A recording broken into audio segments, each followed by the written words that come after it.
Hi everyone. I kind of dropped the ball last week and didn't provide a video for week 2. So I'm going to double hit it this week and send you one now and for week 2, and I'll send you another one for week 3. So what I was hoping that you would get out of week 2 was an understanding of how society may interact with causing radicalization. And one of the questions for this week: does society instigate or cause extremism?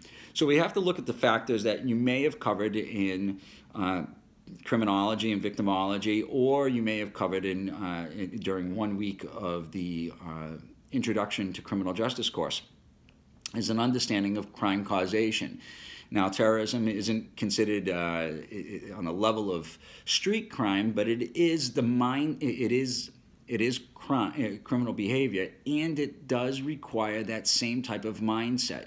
So when we think of like the criminological theories associated with lack of opportunity, social disorganization, conflict theories, sociological theories, these are all factors that may instigate an individual from kind of joining into an extremist group. We have to keep in mind that as humans, we are social creatures and we love to interact with each other. And kind of reinforces the why we encourage faculty to create videos each week. It's that connection that we have with each other. So when we relate this kind of intrinsic need to communicate and be accepted, we have to kind of understand why an individual becomes extreme and becomes radicalized. It's that acceptance into a group with like-minded individuals. So then we relate those same factors to the individual that may feel excluded from other elements of society.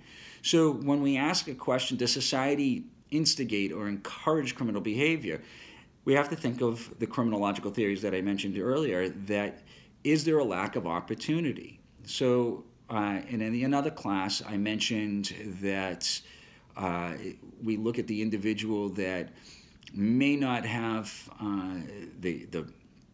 may not have the best shoes, the best clothes, may not drive the best car, may not live in the best house.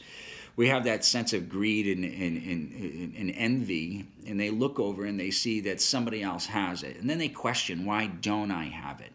That's one way of looking at it, at lack of opportunities, and the individual looks at that as, if I can't find success or get success legitimately, I'll find it illegitimately.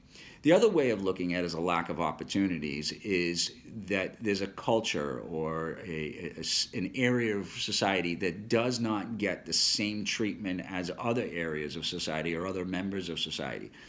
And society holds that person back. And after a while, the individual becomes hardened, skeptical, cynical of society in general. And we turn around and we question, why did that person commit the crime, or why did that person join that terrorist organization? We have to look at ourselves as our society develops and kind of take some responsibility that society may, in some ways, encourage extremism. So I hope that these are areas that you walked away from with week 2. And I apologize for not posting the video, and I'll make sure that we're on task and that I'm always posting these videos. As always, if you have any questions and you want to talk about this further, please feel free to reach out to me. I hope you enjoyed week 2. On to week 3.